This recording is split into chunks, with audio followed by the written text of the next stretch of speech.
I've been married to Stephanie for almost 20 years now. And if I had to put my life on the line, I'd bet she understood me so well that she could pick me out of a crowd of men even if she was blindfolded. We had a sort of ESP when it came to each other. Each of us always knew what the other was thinking, and we always seemed to sense when the other was around. I work as a traveling salesman and was usually on the road 2 weeks out of every 3. Steph worked as a secretary for a manufacturing firm and has done so since our 2 children were old enough to go to school. Because of my profession and the many separations it caused, Steph and I had a fantastic personal life. She was always so happy to see me home, and I was always so happy to be around that we never reached the point in our marriage where sex became hokey. It didn't hurt that Steph loved sex and always wanted to experiment and try new things. She would pick up a Cosmopolitan magazine and read an article about 10 ways to pleasure her man. And if any of those ways included sex, she just had to try it. She picked up a copy of the Kama Sutra a couple of years ago, and we are still trying out different positions. She said, "We'll still be working on the poses when we turn 80. Then a series of events occurred that would undoubtedly change my marriage and my life. I was on day 4 of a 7-day trip to the Northeast when I got a call from my boss telling me I had to rush home. Our head office had just announced the purchase of our largest competitor, and I had to be present for the reallocation of trade territories. That meant I would be home for Steph's company Christmas party, which I would have otherwise missed. I was about to grab the phone to tell her the good news, but at the last second, I decided to just surprise her. Just 5 hours before my boss called, I had been working with a client, demonstrating a new line of adhesives. One of the tubes burst under pressure, and some of the glue got on my hair and beard. No solvents, paint thinners, mic, or acetone could clean it off, so I did the only thing I could do. I shaved off my beard and cut my hair. When my boss called me, and I realized I could make it to Steph's party, I decided to have a little fun with it. Steph had never seen me without a beard, and had never seen me with long 70s hippie-style hair, although I had shortened it a bit as I got older. When she and I met, I had a beard and never shaved it off. I decided to make a few more changes, show up at her party, wait until I catch her under the mistletoe, and then kiss her passionately. She wouldn't know who I was until our lips met, and no one in attendance would guess it was me either. I smiled, imagining the rumors that would fly when her co-workers saw her passion with a strange man. I went to the men's store and bought a new suit and tie so I could be dressed in clothes Steph had never seen before. I went to the drugstore and bought a pair of weak reading glasses and then packed up and headed to the airport. When my plane arrived, I went to the office and spent the day working with Harry on a remodeling plan. At 5:30, I headed home, confident that Steph, following her usual habit of taking a change of clothes to work with her, would go to the party from work. She would also get a hotel room for the night so she wouldn't drive home drunk. I backed up and called home when I was 2 blocks away, but there was no answer. Just in case, I drove by the house looking for signs of life and parked on a nearby street. Back at the house, I looked in the window on the side of the garage, but her car wasn't there, so I went back, got my car, and pulled into the garage. I showered, shaved, put on new clothes, weak glasses, and as I looked at myself in the mirror, I wondered how long it would take Steph to recognize me. Given what we had at ESP, I half expected her to recognize me as soon as I walked through the door. I hoped she wouldn't. I wanted to get her under the mistletoe before she fell. The party was being held in one of the banquet rooms at the Marriott Hotel, and the buffet dinner was ready for me when I arrived. I spotted Steph at a table near the area that would later be used as the dance floor. She was sitting with 3 other girls, and while it could have just been my imagination, I thought I saw her look up for a second when I walked in. Had she really sensed my presence at this distance? She cast a quick glance around, but then went back to talking to her friends.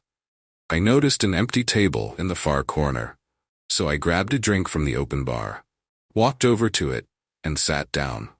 It would be at least an hour before the dancing started, and I could have my little surprise. I was watching Steph and sipping the vodka tonic when the first challenge of the evening happened. Two guys headed towards my table, and I looked around to see that the empty chairs at my table were the only empty ones in the room. I knew both men. We'd met at previous picnics and company parties. But would they recognize me? Mind if we join you? You seem to have the only seats in the house. I waved at the available seats, and they sat down and introduced themselves. I lowered my voice to disguise it a bit and gave my real name. Tom asked what company I worked for, but before I could think of a lie, I was in for my first surprise of the evening. Steph got up to go to the ladies' room, and my jaw dropped. Her blouse was cut so low that her breasts were almost completely exposed.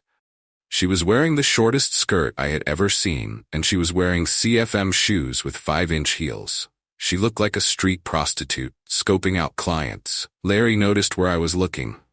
She's something, isn't she? Tom picked up. Looks like someone's going to get lucky tonight. What does that mean? I asked. Her husband is out of town on business, and sometimes when he's not around, she plays. Judging by the way she's dressed today, this is just one of those times. What do you mean by saying she plays? That's the thing with Stevie, you never know. She likes to be inventive, and it's rarely the same thing twice. Suddenly, I wasn't interested in surprising my wife. It seemed like it was up to her to surprise this year. They used a DJ and records instead of a live band, and I watched almost every guy dance with Steph at least once. After about an hour of dancing, I saw a guy hold something out to Steph and then watch her secure it in her hair. It was a large sprig of mistletoe. He led her out onto the dance floor, and then they kissed. It wasn't just a peck on the cheek. It was a long, hot, passionate kiss, and I watched as the guy's hands went down to Steph's ass and pulled her to him.